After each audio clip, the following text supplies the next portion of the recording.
S ವೀಕ್ಷಕರೇ, welcome back to another video. Bigg Boss ಕಡೆಯಿಂದ ಒಂದು ಪ್ರೋಮೋ ಅಪ್ಡೇಟ್ ಮಾಡಿದ್ದಾರೆ. ಆಲ್ಮೋಸ್ಟ್ ಜಾಸ್ತಿ ಪ್ರೋಮೋಗಳು ನೀವು ಅಬ್ಸರ್ವ್ ಮಾಡ್ತಾ ಹೋದ್ರೆ ಇಲ್ಲಿ ಗಿಲ್ಲಿ ಅವ್ರದ್ದು, ಅಶ್ವಿನಿ ಅವ್ರದ್ದು ಇಲ್ಲಿ ಪ್ರೋಮೋಗಳು ಬಂದಿದೆ. ಇವಾಗೂ ಕೂಡ ಅವ್ರದೇ ಪ್ರೋಮೋ ಬಂದಿದೆ. ಅದ್ರಲ್ಲಿ ಧ್ರುವಂತ್ ಅವ್ರು ಕೂಡ ಆ್ಯಡ್ ಆಗಿದ್ದಾರೆ. ಸಿಕ್ಕಾಪಟ್ಟೆ ಜಗಳ ಆಗಿದೆ. ಬನ್ನಿ ಫಸ್ಟ್ ಪ್ರೋಮೋದು ಜಲಕ್ ಹೇಗಿದೆ ಅಂತ ನೋಡೋಣ. ಆ ನಂತರನೇ ಒಂದೊಂದು ವಿಚಾರಗಳು ಯಾರ್ಯಾರು ಏನೇನು ಮಾತಾಡಿದ್ರು ಅಂತಂದ್ಬಿಟ್ಟು ನೋಡ್ತಾ ಹೋಗೋಣ. ಕೆಣಕ್ ಬೇಡ 1000 ಸಲ ಹೇಳಿದೀನಿ. ನಾನು ನಿನಗೆ ಚಿಟ್ಟೆ ಹೊಡೆದು ಹೇಳ್ತೀನಿ. Your time has started. Yes, ನೋಡಿದ್ರಲ್ಲ, ಇಲ್ಲಿ ಸ್ಟಾರ್ಟ್ ಆಗಿದೆ. ಗಿಲ್ಲಿ ಅವರು ಕುಕು ಕುಕು ಕು ಅಂತ ಅಂದಿದ ತಕ್ಷಣನೇ ಇಲ್ಲಿ ಅಶ್ವಿನಿ ಅವ್ರಿಗೆ ಮತ್ತೆ ಇಲ್ಲಿ ಧ್ರುವಂತವ್ರಿಗೆ ಸಿಕ್ಕಾಪಟ್ಟೆ ಉರಿ ಹತ್ತಿದೆ. ಆಲ್ಮೋಸ್ಟ್ ರಾತ್ರಿನೇ ಇಲ್ಲಿ ಹೇಳಿದ್ರು ಗಿಲ್ಲಿ ಅವ್ರಿಗೆ, ಅಶ್ವಿನಿ ಅವರು ಮತ್ತೆ ಇಲ್ಲಿ ಧ್ರುವಂತವರು ಮಾತಾಡ್ಕೊಂಡಿದ್ರು. ಇಲ್ಲಿ ಮೇಯ್ನ್ ಆಗಿ ಈ ಒಂದು ಜಗಳ ಯಾಕೆ ಸ್ಟಾರ್ಟ್ ಆಗಿದೆ ಅಂತ ಅಂದ್ಬಿಟ್ಟು ನೋಡ್ಬೇಕಾಗತ್ತೆ. ಆದ್ರೆ ನೋಡಿ, ಇವಾಗ ಉಸ್ತುವಾರಿ ಏನಾಗಿ ಮಾಡಿದ್ರು ಇವರು, ಅಂದ್ರೆ ರಾಜ ರಾಣಿ ಅಂತ ಅಂದ್ಬಿಟ್ಟು ಆಯ್ಕೆ ಆದ್ರು. ಕ್ಯಾಪ್ಟನ್ಸಿ ರೇಸ್ಗೂ ಕೂಡ ಆಯ್ಕೆ ಆಗಿದ್ದಾರೆ ಈಗ. ಅಂದ್ರೆ ಇವಾಗ ಏನಿದೆ, ಕಟ್ಟ ಕಡೆಯ ಕ್ಯಾಪ್ಟನ್ ಈ ವಾರ ಯಾರು ಆಗ್ತಾರೆ ಅವರು ಕಟ್ಟ ಕಡೆಯ ಕ್ಯಾಪ್ಟನ್ ಕೂಡ ಇಲ್ಲಿ ಆಗ್ತಾರೆ ಅಂತ ಗೊತ್ತಾಗಿದೆ. ಈ ಒಂದು ಜಗಳ ಸ್ಟಾರ್ಟ್ ಆಗಕ್ಕೆ ಮೇನ್ ಆಗಿ ಮುಖ್ಯ ಕಾರಣ ಏನು ಅಂತ ಗೊತ್ತು ಮಾಡ್ಕೋಬೇಕು. ಇಲ್ಲಿ ಗಿಲ್ಲಿಯವ್ರಿಗೂ ಕೂಡ ಸಖತ್ತಾಗಿ ಬೇಜಾರು ಆಗಿದೆ. ಅಂದ್ರೆ ಅವ್ರಿಗೂ ಕೂಡ ಬೆಂಕಿ ಹತ್ತಿದೆ. ಯಾವ ವಿಚಾರಕ್ಕೆ ಅಂತ ಅಂದ್ಬಿಟ್ಟು ನೋಡ್ಬೇಕಿದೆ. ಅಂದ್ರೆ ಏನೋ ಒಂದು ಮಾತಾಡಿದ್ದಾರೆ, ಅದಕ್ಕೆ ಇಲ್ಲಿ ಗಿಲ್ಲಿಯವರು ಕೂಡ ಇಲ್ಲಿ ಅನ್ನಿಸ್ತಾ ಇದ್ದಾರೆ. ನಿನ್ನೆ ಧ್ರುವಂತ್ ಅವರು ಉರ್ದು ಮುಕ್ಬಿಡ್ತೀನಿ, ಇನ್ನು 2 ವಾರ ಇರೋದಲ್ವಾ, ಬಡ್ದು ಬಾಯಿಗೆ ಹಾಕೊಂಡ್ಬಿಡ್ತೀನಿ ಇವನ್ನ ಅಂತ ಕೂಡ ಇಲ್ಲಿ ಧ್ರುವಂತ್ ಅವರು ಅಶ್ವಿನಿ ಅವ್ರ ಹತ್ರ ಇಲ್ಲಿ ಹೇಳ್ತಿದ್ರು. ಇವಾಗ ನೋಡಿದ್ರೆ ಮತ್ತೆ ಜಗಳ ಸ್ಟಾರ್ಟ್ ಮಾಡ್ಕೊಂಡಿದ್ದಾರೆ. ಯಾವೊಂದು ವಿಚಾರಕ್ಕೆ ಅಂತ ಅಂದ್ಬಿಟ್ಟು ಇಲ್ಲಿ ನೋಡ್ಬೇಕಾಗತ್ತೆ. ಗಿಲ್ಲಿ ಅವರು ಇಲ್ಲಿ ಹೇಳಿದ್ರು, ಇಬ್ರು ಕೂಡ ಕೈ ಗೊಂಬೆಗಳು ಅಂತ ಅಂದ್ಬಿಟ್ಟು ಇಲ್ಲಿ ಹೇಳಿದ್ರು. ಅದು ಯಾಕೆ ಹೇಳಿದ್ರು ಆ ಥರ ಅಂತಂದ್ಬಿಟ್ಟು ನೋಡ್ಬೇಕಾಗತ್ತೆ. ಎಪಿಸೋಡ್ ನೋಡಿದ್ಮೇಲೆ ಕರೆಕ್ಟಾಗಿ ಗೊತ್ತಾಗುತ್ತಲ್ವಾ ಯಾವ ವಿಚಾರಕ್ಕೆ ಇಲ್ಲಿ ಜಗಳ ಆಯಿತು, ಇಬ್ರು ಕೂಡ ಯಾವ ವಿಚಾರಕ್ಕೆ ಈ ರೀತಿ ಮಾತಾಡ್ತಿದ್ರು, ಗಿಲ್ಲಿಯವರು ಯಾಕೆ ಈ ಥರ ಅಂದರು ಅಂತಂದ್ಬಿಟ್ಟು. ಅದಕ್ಕೆ ಧ್ರುವಂತ್ ಅವ್ರು ಹೇಳ್ತಾರೆ, ಬಾ ಕರೆಕ್ಟಾಗಿ ನಿನ್ನ ಸೊಂಟದಲ್ಲಿ ನಿಂತ್ಕೋ ಅಂತಂದ್ಬಿಟ್ಟು. ಅವ್ರು ಯಾವಾಗಲೂ ಕೂಡ ಮಲ್ಕೊಂಡು ಜಾಸ್ತಿ ಮಾತಾಡೋದಲ್ವ, ಅದಕ್ಕೆ ಸೊಂಟ ಇಲ್ಲ ಹಾಗೆ ಹೀಗೆ ಅಂತಂದ್ಬಿಟ್ಟು ಸುಮಾರು ಸತಿ ಹೇಳಿದ್ದಾರೆ. ಧ್ರುವಂತ್ ಅವ್ರು ಮತ್ತೆ ಇವಾಗ ಅದನ್ನೇ ಇಲ್ಲಿ ಹೇಳ್ತಾ ಇದ್ದಾರೆ.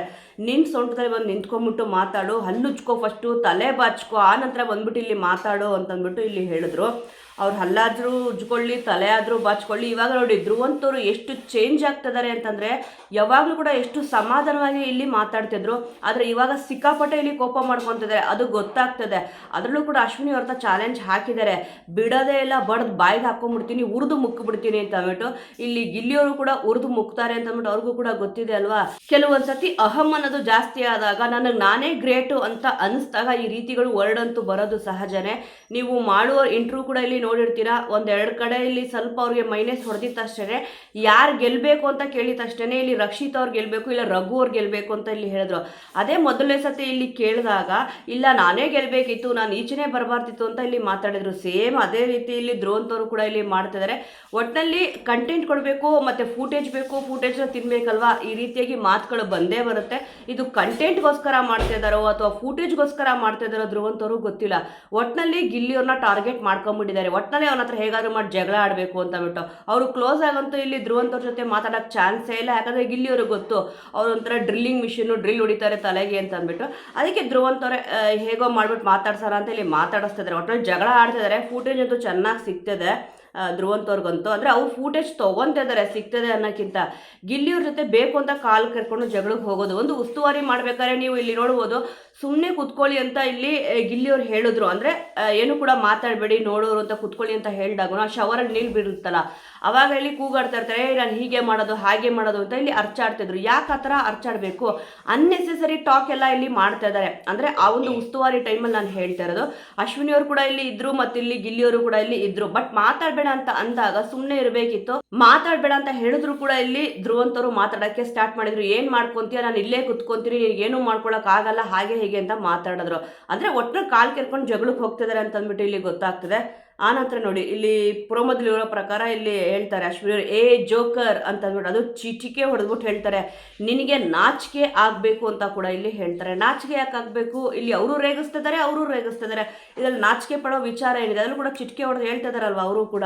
ಅದ್ರಲ್ಲಿ ನಾಚಿಕೆ ಗಿಚ್ಕೆ ಏನೂ ಇಲ್ಲ. ಆಲ್ಮೋಸ್ಟ್ ಈ ಥರ ಬಂತು ಅಂತಂದರೆ ಮಾತಾಡೋದ್ರಲ್ಲಿ ಗಿಲ್ಲಿಯವರು ಸ್ಟಾಪ್ ಮಾಡೋದೇ ಇಲ್ಲ. ಎದುರುಗಡೆ ಇರೋ ಪರ್ಸನ್ ಎಷ್ಟು ಬೇಕಾದ್ರೂ ಟ್ರಿಗರ್ ಆಗಲಿ, ಅಬ್ಸರ್ವ್ ಮಾಡಿರ್ಬೋದು ಅನ್ಕೊತೀನಿ. ಬೇರೆ ಯಾರಾದರೂ ಆ ಜಾಗದಲ್ಲಿ ಇದ್ದಿದ್ರೆ ಹೊಡೆಯೋಕ್ಕೆ ಎದ್ದೋಗ್ಬಿಡೋರು.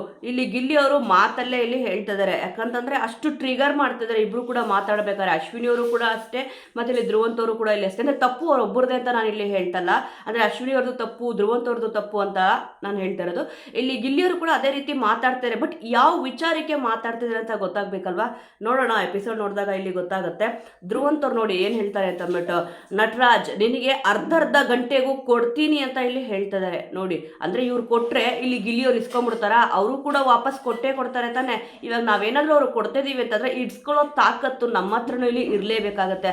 ಅದು ಯಾವುದೇ ಒಂದು ವಿಚಾರ ಆದ್ರೂ ಕೂಡ ಇಲ್ಲಿ ಪರವಾಗಿಲ್ಲ, ಎದುರುಗಡೆ ಇರೋ ಪರ್ಸನ್ನು ಯಾವ ರೀತಿ ಆದ್ರೂ ಇರಲಿ. ಇವಾಗ ಅವ್ರು ನಮಗೆ ಕೊಟ್ಟಿದ್ದಾರೆ ಅಂದ್ರೆ ಖಂಡಿತವಾಗ್ಲೂ ಅವ್ರು ಕೊಟ್ಟೇ ಕೊಡ್ತಾರೆ. ಅಲ್ಲಿ ಗಿಲ್ಲಿಯವ್ರು ಇದ್ದಾರೆ, ಆಲ್ಮೋಸ್ಟ್ ಸ್ವಲ್ಪ ಅವರು ಅರ್ಥ ಮಾಡ್ಕೋಬೇಕಿತ್ತು. ಧ್ರುವಂತ್ ಅವ್ರು ಕೂಡ ನಾನೇನಾದ್ರೂ ಹೇಳ್ತಾ ಇದೀನಿ ಅಂತಂದ್ರೆ ಆ ಕಡೆಯಿಂದನೂ ಕೂಡ ಬರುತ್ತೆ, ಅದನ್ನ ನಾನು ತಡ್ಕೋಬೇಕು ಅಂತ ಧ್ರುವಂತರ್ಗೂ ಕೂಡ ಇಲ್ಲಿ ಗೊತ್ತಿರಬೇಕು. ಆದ್ರೆ ಅವ್ರು ಅದನ್ನ ಅರ್ಥನೇ ಮಾಡ್ಕೊಂತಲ್ಲ, ಒಟ್ಟಿನಲ್ಲಿ ಜಗಳ ಆಡ್ತಾನೆ ಇದ್ದಾರೆ. ಈ ಕಡೆ ಅಶ್ವಿನಿ ಅವರು ಮಾತಾಡ್ತಿದ್ದಾರೆ, ಈ ಕಡೆ ಧ್ರುವಂತ್ ಅವರು ಕೂಡ ಇಲ್ಲಿ ಮಾತಾಡ್ತಿದ್ದಾರೆ. ಇಲ್ಲಿ ಜಗಳದಲ್ಲಿ ಅಶ್ವಿನಿ ಅವ್ರು ಇನ್ನೊಂದು ಮಾತು ಹೇಳ್ತಾರೆ, ಸ್ಪೈನಲ್ ಕಾರ್ಡ್ ಇಲ್ದೇ ಇರೋನೆ ಅಂತ ಅಂದ್ಬಿಟ್ಟು ಇಲ್ಲಿ ಹೇಳ್ಬಿಟ್ಟು, ಕೆಣಕ್ ಬೇಡ ಅಂತ ಅಂದ್ಬಿಟ್ಟು 1000 ಸಲ ಹೇಳಿದೀನಿ, ನಾನು ನಿನಗೆ ಚಿಟಿಕೆ ಹೊಡೆದು ಹೇಳ್ತಿದ್ದೀನಿ, ನಿನ್ನ ಟೈಮ್ ಸ್ಟಾರ್ಟ್ ಆಗಿದೆ ಅಂದ್ರೆ ಯುವರ್ ಟೈಮ್ ಸ್ಟಾರ್ಟೆಡ್ ಅಂತ ಅಂದ್ಬಿಟ್ಟು ಇಲ್ಲಿ ಹೇಳಿದ್ರು. ಬಾ ಅಖಾಡಕ್ಕೆ ಬಾರೋ, ಬಾರೋ ಒಂದ್ ಕಡೆ ನೋಡ್ಕೊಳ್ತೀನಿ ಅಂತ ಅಂದ್ಬಿಟ್ಟು ಕೂಡ ಇಲ್ಲಿ ಹೇಳಿದ್ರು. ಅಂದ್ರೆ ತೊಡೆ ತಟ್ಬಿಟ್ಟು ಇಲ್ಲಿ ಹೇಳ್ತಾರೆ. ನೋಡಿ, ಹೆಣ್ಮಕ್ಳಾಗ್ಬಿಟ್ಟಿದ್ರೆ ತೊಡೆ ತಟ್ಟಿದ್ರೆ ಗಂಡ್ಮಕ್ಳ ಮುಂದೆ ಎಷ್ಟು ಕೋಪ ಬರುತ್ತೆ ಯಾರಿಗೆ ಆದ್ರೂ. ಹೌದು, ಗಿಲ್ಲಿಯವರು ಕೂಡ ಇಲ್ಲಿ ಮಾತಾಡಿದ್ರು, ಮೈ ಫುಟ್ ಅಂತೆಲ್ಲ ಇಲ್ಲಿ ಮಾತಾಡಿದ್ರು. ಅದು ಅಶ್ವಿನಿ ಅವ್ರ ಬಾಯಲ್ಲಿ ಯಾವಾಗ್ಲೂ ಕೂಡ ಇಲ್ಲಿ ಬರ್ತಾ ಇರುತ್ತೆ. ಏನಾದ್ರು ಹೇಳಿದ ತಕ್ಷಣ ಸಾಕು ಮೈ ಫುಟ್ ಹಾಗೆ ಹೀಗೆ ಅಂತ ಇಲ್ಲಿ ಹೇಳ್ತಾ ಇರ್ತಾರಲ್ವಾ. ಗಿಲ್ಲಿಯವರು ಕೂಡ ಇಲ್ಲಿ ಹೇಳಿದ್ರು, ಯಾಕಂದ್ರೆ ಅವ್ರಿಗೂ ಟ್ರಿಗರ್ ಆಗಂಗೆ ಮಾತಾಡಿದ್ರು. ಅಶ್ವಿನಿ ಅವರು ಕೂಡ ಮಾತಾಡಿದ್ರು, ಗಿಲ್ಲಿಯವರು ಕೂಡ ಇಲ್ಲಿ ಮಾತಾಡಿದ್ರು, ಧ್ರುವಂತ್ ಅವ್ರು ಕೂಡ ಇಲ್ಲಿ ಮಾತಾಡಿದ್ರು. ಎಂಥವ್ರಿಗೆ ಆದ್ರೂ ಕೂಡ ಟ್ರಿಗರ್ ಆಗಿ ಆಗುತ್ತಲ್ವಾ. ಅದಕ್ಕೆ ಇಲ್ಲಿ ಗಿಲ್ಲಿಯವರು ಕೂಡ ಹೇಳಿದ್ರು, ಈಗಲೂ ಕೂಡ ಟ್ರಿಗರ್ ಮಾಡ್ತಿದ್ದೀನಲ್ವಾ ಅಂತ ಅಂದ್ಬಿಟ್ಟು ಇಲ್ಲಿ ಮಾತಾಡಿದ್ರು. ಒಟ್ಟಿನಲ್ಲಿ ನಿನ್ನ ಟೈಮ್ ಸ್ಟಾರ್ಟ್ ಆಗಿದೆ ನೋಡು, ಮತ್ತೆ ಚಿಟ್ಕೆ ಹೊಡೆದು ಕರಿತಿದ್ದೀನಿ, ಬಾ ಅಖಾಡಕ್ಕೆ, ತೊಡೆ ತಟ್ಟೋದು ಇದರೆಲ್ಲ ಮಾಡಿದಾಗ ಎದುರುಗಡೆ ಇರೋ ಪರ್ಸನ್ಗೂ ಕೋಪ ಬರುತ್ತೆ. ಬಟ್ ಎಲ್ಲರೂ ಕೂಡ ಅನ್ಕೊಳ್ಳೋದೇನಪ್ಪ ಅಂತಂದ್ರೆ ಬುಡ ಎಲ್ಲಿಂದ ಸ್ಟಾರ್ಟ್ ಆಯಿತು ಅಂತಂದ್ಬಿಟ್ಟು ಅನ್ಕೋತಾರೆ. ನೋಡೋಣ ಬುಡ ಎಲ್ಲಿಂದ ಸ್ಟಾರ್ಟ್ ಆಯಿತು ಅಂತಂದ್ಬಿಟ್ಟು. ಒಟ್ಟಿನಲ್ಲಿ 3 ಜನಗಳು ಕೂಡ ಏನು ಮಾತಾಡಿದ್ದಾರೆ, ಅಶ್ವಿನಿ ಅವ್ರು ಇರ್ಬೋದು, ಧ್ರುವಂತ್ ಅವ್ರು ಇರ್ಬೋದು, ಮತ್ತೆ ಗಿಲ್ಲಿಯವ್ರು ಇರ್ಬೋದು, 3 ಜನ ಕೂಡ ಇಲ್ಲಿ ಅತಿಯಾಗಿ ಸ್ವಲ್ಪ ಮಾತಾಡಿದ್ದಾರೆ. ಅಂದ್ರೆ ಇವಾಗ ಏನೇ ಅತಿಯಾಗಿ ಮಾತಾಡಿದ್ರು ಕೂಡ ತೊಡೆ ತಟ್ಟದಿರ್ಬೋದು, ಮತ್ತಿಲ್ಲಿ ಸ್ವಲ್ಪ ಬೈಯೋದು, ಸ್ಪೈನಲ್ ಕಾರ್ಡ್ ಇಲ್ಲದೆ ಇರೋನೆ, ಸೊಂಟ ಇಲ್ಲದೆ ಇರೋನೆ ಅಂತ ಬಿಟ್ಟು ಸೊಂಟದ ವಿಚಾರಕ್ಕೆಲ್ಲ ಯಾಕೆ ಹೋಗಬೇಕು. ಹೌದು, ನಿನಗೆ ಮಲ್ಕೊಂಡಿದ್ಯಾ, ಎದ್ಬಿಟ್ಟು ಬಾ ನೋಡೋಣ ಅಖಾಡದಲ್ಲಿ ನೋಡೋಣ ಅಂತ ಹೇಳಿದ್ರು. ಓಕೆ, ಅದೆಲ್ಲ ಓಕೆ ಅಂತ ಹೇಳ್ಬೋದು. ಬಟ್ ಸ್ವಲ್ಪ ಅವರು ಏಜಲ್ಲೂ ಕೂಡ ದೊಡ್ಡವರು ಇದ್ದಾರಲ್ವಾ ಅಶ್ವಿನಿ ಅವರು, ಏನೋ ಅವ್ರು ಮಾತಾಡ್ಕೊತಿದ್ದಾರೆ ಗಿಲ್ಲಿಯವರು. ನೋಡಪ್ಪ ಅಂದ್ರೆ ಎಷ್ಟೊಂದು ಸತಿ ಹೇಳಿದ್ದಾರೆ ಅವರು, ಆ ಥರ ಮಾತಾಡಬೇಡ, ಈ ಥರ ಮಾತಾಡಬೇಡ ಅಂತ ಬಿಟ್ಟು. ಹಾಗಂತ ದೊಡ್ಡವರು ಇದ್ದಾರೆ ಅಂತ ಅಂದ್ಬಿಟ್ಟು ಬಾಯಿಗೆ ಬಂದಂಗೆ ಮಾತಾಡ್ಬಿಟ್ರೆ ಎದುರುಗಡೆ ಇರೋ ಪರ್ಸನ್ ಆ ಥರ ಮಾತಾಡ್ತಿರ್ಬೋದು. ಬಟ್ ಅವ್ರ ವ್ಯಕ್ತಿತ್ವನೂ ಕೂಡ ಹಾಳಾಗ್ತಿರುತ್ತೆ ಅಲ್ವಾ, ನಾವೇನಾದ್ರೂ ಅವ್ರಿಗೆ ಬೈಯಕ್ಕೆ ಹೋದ್ರೆ. ಇವಾಗ ಅವರೇ ಹೇಳ್ತಾ ಇರ್ತಾರೆ, ಕೊಚ್ಚೆ ಮೇಲೆ ಕಲ್ಲೆಸಿಬಾರ್ದು ಅಂತಂದ್ಬಿಟ್ಟು. ಇವಾಗ ಕೊಚ್ಚೆ ಮೇಲೆ ಅವರೇ ಕಲ್ಲೆಸಿಯಕ್ಕೆ ಹೋದ್ರು ಅಂದ್ರೆ ಸಿಂಪಲ್ ಆಗಿ ಎಕ್ಸಾಂಪಲ್ ಕೊಡ್ತಿರೋದು. ಅವರಿಗೆ ಅವರು ಇಷ್ಟ ಇಲ್ಲ ಅಂತಂದ್ರೆ ಸುಮ್ಮನೆ ಇದ್ಬಿಡ್ಬೇಕು, ಅವ್ರ ಹತ್ರ ಮಾತಾಡಬಾರ್ದು ಅಂತ ಎಷ್ಟೋ ಸತಿ ಅಶ್ವಿನಿ ಅವರೇ ಇಲ್ಲಿ ಹೇಳಿದ್ದಾರೆ. ಆದರೆ ಜಗಳ ಇಲ್ಲಿ ಯಾಕೆ ಆಡಬೇಕು ನೋಡಿ ವೀಕ್ಷಕರೇ, ಇದು ನಿಮ್ಮ ಅನಿಸಿಕೆ ಪ್ರಕಾರ ಯಾರು ತಪ್ಪು ಯಾರು ಸರಿ ಅಂತ ಅಂದ್ಬಿಟ್ಟು ಚೆನ್ನಾಗಿ ನಿಮಗೆ ಗೊತ್ತಿರುತ್ತೆ. ಸದ್ಯ ಪ್ರೋಮೋದಲ್ಲಿ ಅಬ್ಸರ್ವ್ ಮಾಡ್ತಾ ಹೋದ್ರೆ ಸುಮಾರು 3 ಪ್ರೋಮೋಗಳೇನೋ ಕಂಟಿನ್ಯೂಟಿ ಆಗಿ ಗಿಲ್ಲಿಯವ್ರ ಮೇಲೆ ಈ ಥರ ಒಂದು ನೆಗೆಟಿವಿಟಿ ಆಗಿ ಕಾಣಿಸಿದೆ. ಆಲ್ಮೋಸ್ಟ್ ಎಪಿಸೋಡ್ ನೋಡಿದಾಗೆ ಬೇರೆ ಇದೆ, ಪ್ರೋಮೋ ನೋಡಿದಾಗೆ ಇಲ್ಲಿ ಬೇರೆ ಇದೆ. ನೆನ್ನೆನೆ ಒಂದು ಪ್ರೋಮೋ ಬಿಟ್ಟಾಗ ಎಲ್ಲರೂ ಕೂಡ ಅನ್ಕೊಂಡ್ರು, ಏನಪ್ಪ ಗಿಲ್ಲಿ ಇಷ್ಟೊಂದು ಫೇವರಿಸಮ್ಮ, ಒಂದು ಹುಡುಗಿಗೋಸ್ಕರ ಇಷ್ಟೊಂದು ಮೋಸ ಮಾಡ್ತಾರ ಅಂತ ಕೂಡ ಈ ಥರ ಎಲ್ಲ ಇಲ್ಲಿ ಬರ್ದಾಕಿದ್ರು. ಸುಮಾರು ಪೋಸ್ಟ್ಗಳು ಕೂಡ ನಾನು ಇಲ್ಲಿ ನೋಡಿದೆ. ಆದರೆ ಅಲ್ಲಿ ಏನು ಜಗಳ ನಡೆದಿತ್ತು, ಯಾರ್ಯಾರು ಏನೇನು ಮಾತಾಡಿದ್ರು ಅಂತ ಅಂದ್ಬಿಟ್ಟು ಎಪಿಸೋಡ್ ನೋಡಿದಾಗ ಇಲ್ಲಿ ಗೊತ್ತಾಯಿತು. ಒಟ್ಟಿನಲ್ಲಿ ಗಿಲ್ಲಿಯವರು ಪಾಸಿಟಿವ್ ಆಗ್ತಿದಾರ ನೆಗೆಟಿವ್ ಆಗ್ತಿದಾರ ಅಂತ ಎಲ್ಲರೂ ಕೂಡ ಗೊತ್ತಾಗ್ತಿದೆ. ಆದರೆ ಪ್ರೋಮೋ ಬಿಟ್ಟಾಗಂತೂ ಇಲ್ಲಿ ಅವ್ರ ಮೇಲೆ ಸಿಕ್ಕಾಪಟ್ಟೆ ನೆಗೆಟಿವ್ ಆಗಿತ್ತು ಹೊಡಿತಿದೆ. ಇವಾಗ ಏನು ಪ್ರೋಮೋ ಬಿಟ್ಟಿದ್ದಾರೆ ಅದರಲ್ಲೂ ಕೂಡ ಅದೇ ರೀತಿ ಅನ್ನಿಸ್ತದೆ, ಗಿಲ್ಲಿಯವ್ರದ್ದೇ ತಪ್ಪು ಅಂತ ಅಂದ್ಬಿಟ್ಟು. ನೋಡೋಣ ಯಾರ್ದು ತಪ್ಪಿದೆ ಯಾರ್ದು ಸರಿ ಇದೆ ಅಂತ ಅಂದ್ಬಿಟ್ಟು. ಇಲ್ಲಿ ಮೇಯ್ನ್ ಆಗಿ ಯಾರು ಸ್ಟಾರ್ಟ್ ಮಾಡಿದ್ರು ಅಂತ ಅಂದ್ಬಿಟ್ಟು ನೋಡಬೇಕಾಗುತ್ತೆ. ಪ್ರೋಮೋದಲ್ಲಿರೋ ಪ್ರಕಾರ ಗಿಲ್ಲಿಯವರೇ ಕೈಗೊಂಬೆಗಳು ಅಂತ ಕೂಡ ಇಲ್ಲಿ ಹೇಳಿದ್ರು, ಕುಕು ಕುಕು ಕು ಅಂತ ಸೌಂಡ್ ಕೂಡ ಇಲ್ಲಿ ಮಾಡಿದ್ರು. ಯಾಕೆ ಮಾಡಿದ್ರು, ಏನಕ್ಕೆ ಮಾಡಿದ್ರು, ಈ ಒಂದು ಮ್ಯಾಟ್ರ್ ಯಾಕೆ ಇಲ್ಲಿ ಸ್ಟಾರ್ಟ್ ಆಯಿತು ಅಂತ ಕೂಡ ಇಲ್ಲಿ ಕಾದು ನೋಡಬೇಕಾಗುತ್ತೆ. ಆದರೂ ಕೂಡ ಗಿಲ್ಲಿಯವರು ಏನೇ ಮಾಡಿದ್ರು ತಪ್ಪು ಅಂತ ಅಂದ್ಬಿಟ್ಟು ಧ್ರುವಂತ್ ಅವರು ಹೇಳಿದ್ದಾರೆ, ಅಶ್ವಿನಿ ಅವರು ಕೂಡ ಇಲ್ಲಿ ಹೇಳಿದ್ದಾರೆ. ಮತ್ತೆ ಎಲ್ಲರೂ ಭವಿಷ್ಯನು ಹಾಳು ಮಾಡ್ತಾ ಇದೆಯಾ ಅಂತ ಕೂಡ ಇಲ್ಲಿ ಹೇಳಿದ್ರು. ಅದರಲ್ಲೂ ಕೂಡ ರಕ್ಷಿತ್ ಅವರು ಕೂಡ ಇಲ್ಲಿ ಹೇಳಿದ್ರು, ಇವಾಗ ಕ್ಯಾಪ್ಟನ್ಸಿ ಏನಿದೆ ಅದು ತುಂಬಾ ಕೆಟ್ಟದಾಗಿ ಕ್ಯಾಪ್ಟನ್ಸಿ ಮಾಡ್ತಿದ್ದೀರಾ ಅಂತ ಅಂದ್ಬಿಟ್ಟು ಇಲ್ಲಿ ರಕ್ಷಿತ್ ಅವರು ಕೂಡ ಇಲ್ಲಿ ಹೇಳಿದ್ರು.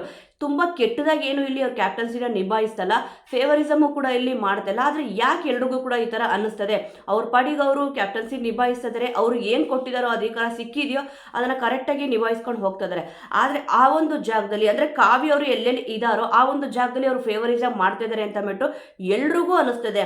ಇಲ್ಲಿ ಇವನ್ ನೀವು ತಗೊಳ್ಬೋದು, ಅಶ್ವಿನಿಯವ್ರಿಗೂ ಅದೇ ಅನಿಸುತ್ತೆ, ಧ್ರುವಂತ್ ಅವ್ರಿಗೂ ಅದೇ ಅನಿಸುತ್ತೆ, ರಾಶಿಕ್ ಅವ್ರಿಗೂ ಅದೇ ಅನಿಸುತ್ತೆ, ಮನೇಲಿರೋ ಪ್ರತಿಯೊಬ್ಬರಿಗೂ ಕೂಡ, ಧನುಷ್ ಅವರು, ಸ್ಪಂದನ ಅವರು, ರಾಶಿಕ್ ಅವರು ಎಲ್ಲರಿಗೂ ಕೂಡ ಅದೇ ಥರ ಇಲ್ಲಿ ಅನಿಸುತ್ತೆ. ರಘು ಅವ್ರು ಕೂಡ ಇಲ್ಲಿ ಹೇಳಿಬಿಟ್ರು, ಅಂದರೆ ಇವಾಗ ನಾಮಿನೇಟ್ ಏನು ಆಗಿದಾರೋ ಎಲ್ಲರೂ ಬಾಯಲು ಬಂದಿದ್ದು ಒಂದೇ, ಇಲ್ಲಿ ಕಾವ್ಯ ನಾಮಿನೇಟ್ ಆಗಲೇಬೇಕಿತ್ತು, ಗಿಲ್ಲಿ ಫೇವರಿಸಮ್ ಮಾಡ್ತಾ ಇದ್ದಾನೆ ಅಂತಂದ್ಬಿಟ್ಟು ಇಲ್ಲಿ ಹೇಳಿದ್ರು. ಅದರಲ್ಲೂ ಕೂಡ ಉರಿದು ಮುಕ್ಬಿಡ್ತೀನಿ ಅಂತಂದ್ಬಿಟ್ಟು ಧ್ರುವಂತ್ ಅವ್ರು ಹೇಳಿದ್ರಲ್ಲ, ಇಲ್ಲಿ ಯಾರನ್ನ ಉರಿದು ಮುಕ್ತಾ ಇದ್ದಾರೆ, ಅವ್ರು ನಮಗೆ ಇಷ್ಟ ಇಲ್ಲ ಅಂದರೆ ದೂರ ಇದ್ಬಿಡಬೇಕು ಅಂತಂದ್ಬಿಟ್ಟು ಎಷ್ಟೊಂದು ಸತಿ ಧ್ರುವಂತ್ ಅವರು ಕೂಡ ಇಲ್ಲಿ ಹೇಳಿದ್ದಾರೆ. ದೂರ ಇರಬೇಕಿತ್ತು, ಯಾಕೆ ವಾದಕ್ಕೆ ವಾದ ಮಾಡಿಬಿಟ್ಟು ಮತ್ತೆ ಪ್ರತಿವಾದನೂ ಕೂಡ ಇಲ್ಲಿ ಮಾಡ್ತಾ ಇದ್ದಾರೆ. ಒಟ್ಟಿನಲ್ಲಿ ಯಾರು ಸರಿ ಯಾರು ತಪ್ಪು ಅಂತಂದ್ಬಿಟ್ಟು ಎಪಿಸೋಡ್ ನೋಡಿದ್ಮೇಲೆ ಗೊತ್ತಾಗುತ್ತೆ ವೀಕ್ಷಕರ. ಲೈವಲ್ಲೂ ಕೂಡ ಈ ಒಂದು ಸೀನ್ ಬಂದರೂ ಕೂಡ ಅಲ್ಲಲ್ಲಿ ವಾಯ್ಸ್ಗಳು ಮ್ಯೂಟ್ ಆಗುತ್ತೆ.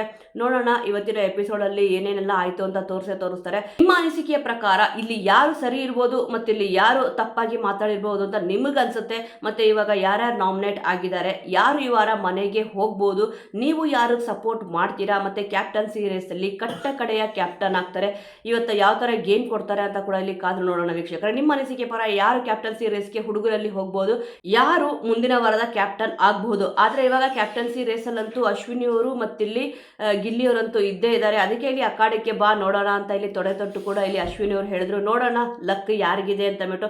ಅಶ್ವಿನಿ ಅವರು ಸುಮಾರು ಸತಿ ಕ್ಯಾಪ್ಟನ್ಸಿ ರೇಸ್ಗೆ ಹೋಗ್ಬಿಟ್ಟು ಬಂದಿದ್ದಾರೆ, ಆದರೆ ಕ್ಯಾಪ್ಟನ್ ಆಗಿಲ್ಲ. ಇವಾಗ ಏನಾದರೂ ಕ್ಯಾಪ್ಟನ್ ಆಗ್ತಾರಾ ಅಥವಾ ಗಿಲ್ಲಿಯವರು ಇಲ್ಲಿ ಕ್ಯಾಪ್ಟನ್ ಆಗ್ತಾರಾ? ಇವಾಗ ಗೆದ್ರು ಅಂತಂದರೆ ಡೈರೆಕ್ಟ್ ಇಲ್ಲಿ ಫಿನಾಲೆಗೆ ಇಲ್ಲಿ ಎಂಟ್ರಿ ಆಗುತ್ತೆ ಅವರು. ನೋಡೋಣ ಯಾರಿಗೆ ಲಕ್ ಇದೆ ಅಂತ ಅಂದ್ಬಿಟ್ಟು. ಈಗ ನಿಮ್ಮ ಸಪೋರ್ಟ್ ಯಾರಿಗಿದೆ ಅನ್ನೋದನ್ನ ಮಿಸ್ ಮಾಡದೆ ಕಮೆಂಟ್ ಮೂಲಕ ತಿಳಿಸಿ. ಮುಂದಿನ ವಿಡಿಯೋದೊಂದಿಗೆ ಮತ್ತೆ ಸಿಗೋಣ.